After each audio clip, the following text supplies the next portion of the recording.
Halo, assalamualaikum warahmatullahi wabarakatuh.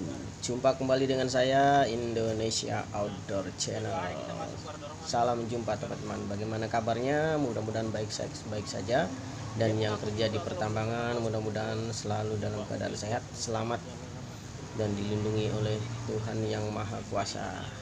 Nah, kali ini saya berada di areal pertambangan nikel ya teman-teman. Ini saya berada di ketinggian di depan sana itu kelihatan laut nih. Ini sedang dalam unit. Nah, ini dalam ketinggian. Di depan itu sudah laut. Dalam video kali ini saya akan membahas perbedaan medan atau perbedaan areal tambang batu bara dengan tambang nikel teman-teman. Nah, itu di depan sudah kelihatan laut. Mudah-mudahan teman-teman selalu dalam lindungan Tuhan yang Maha Besar. Oke, langsung saja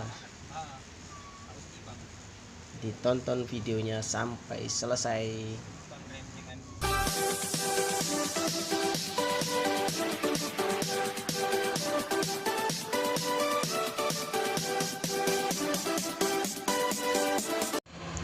Oke, baik teman-teman.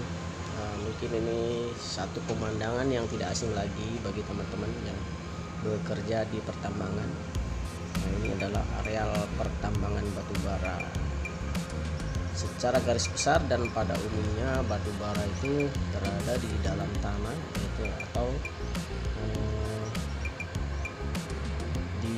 digali dulu tanahnya di kedalaman tertentu, baru didapatkan batu bara. Dan batu baranya itu setelah dapat batu bara dimuat, dibawa naik. Kebanyakan ngambil batu bara itu kebanyakan naik ya, dibawa naik. Nah, itu secara garis besar. Ini di kedalaman tertentu, ini tidak terlalu dalam ya, tapi ada juga areal batu bara yang kedalamannya lumayan dalam sampai naiknya itu melingkar ya teman-teman. Teman-teman sudah paham, sudah banyak yang mengerti, bahkan mungkin yang lebih berpengalaman daripada saya. Nah, pada intinya batu bara itu diambil dari kedalaman tanah. Nah, berbeda dengan tambang batu bara, tambang nikel teman-teman. Nah, di depan ini, ini adalah pemandangan secara umum dilihat dari jalan, yaitu areal pertambangan nikel. Itu gunung-gunung yang tampak di depan gambar ini adalah areal tambang nikel. Bahkan ini gunung ini masih areal masyarakat ya, bukan areal pertambangan yang sebenarnya. Secara garis besar tambang nikel itu berasal dari gunung. Jadi memuatnya itu, dumpernya itu turun terus, kalau muatan itu turun terus, bahkan 90% lebih jalannya menurun sambil bawa muatan. Nah, ini areal ini lahan ini masih milik lahan masyarakat ya teman-teman. Yang dilihat gambar ini, saya ambil gambarnya dari jalan raya.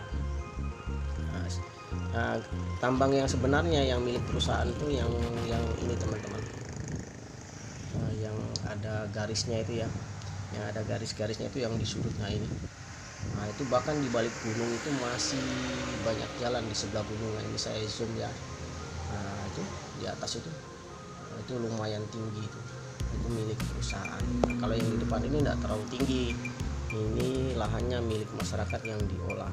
Jadi nikel itu benar-benar dari atas gunung baru dibawa turun. Nah, ini kelihatan jalannya, walaupun tidak jelas ya, ada kelihatan jalan itu melingkar menurun ya.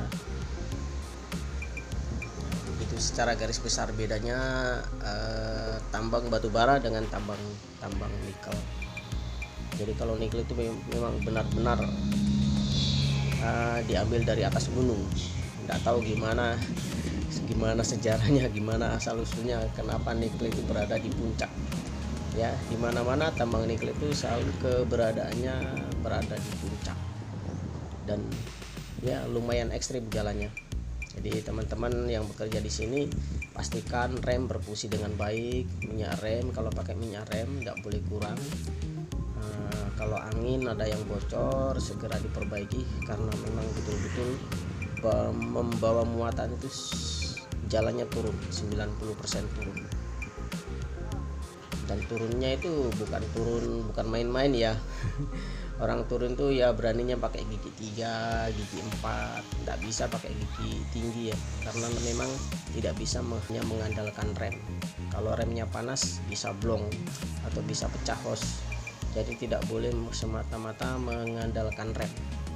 Jadi harus exhaust brake, harus pakai gigi rendah supaya turunnya lebih aman, karena memang medannya yang lumayan ekstrem itu ya teman-teman. Sedikit gambaran, jadi yang mau meniti karir di tambang nikel ya paling tidak ada gambaran, harus siap-siap. Jadi memang benar-benar beda dengan areal tambang batu bara. Nah ini sedikit cuplikan ini areal ya, sementara DT berjalan di depan itu benar-benar kelihatan laut teman-teman ya. Memang betul-betul berada di ketinggian kita ini, sambil bawa muatan, ini bukan kosongan ya. Nah di depan itu ada DT juga muatan. Nah beginilah kondisi atau keadaan daripada tambang nikel. Jadi sebelum berangkat P2H-nya dipastikan benar-benar teliti, terutama minyak rem yang masih menggunakan minyak rem. Kalau yang pakai angin, pakai chamber, pastikan tidak ada kebocoran supaya kerja kita lebih safety teman-teman. Nah itu di depan itu laut ya teman-teman, laut. Jadi ini terus turun sampai di pantai, terus turun karena kebanyakan stok filenya ini dekat-dekat pantai ya, karena nanti dimuat ponton tanah yang mengandung nikelnya itu ya. Jalan terus menurun, tidak ada jalan ratanya nih teman-teman, turun terus, pokoknya tidak bisa mengandalkan rem. Ini turun ini gigi 3 aja ini ya, mungkin ada 1-2 orang yang berani gigi 4 atau 5, tapi lebih dari 5 kayaknya tidak ada. Karena taruhannya ya keselamatan teman-teman. Ini tidak ada tanggulnya di depan, kalau blong ini tembus sampai jalan bawahnya ini. Iya kan, jadi teman-teman harus benar-benar safety, bekerja dengan safety dan berhati-hati. Sebelah kita itu jurang, benar-benar jurang teman-teman. Nah itu sekedar gambaran ya, ini dari puncak gunung, ini dari pengambilan, ini sudah kelihatan laut, ini dari pengambilan, ini di pit namanya, di pit tambang nikel. Nah di depan itu lautan. Oke teman-teman, terima kasih sudah menonton, mudah-mudahan bermanfaat untuk teman-teman semua. Assalamualaikum warahmatullahi wabarakatuh.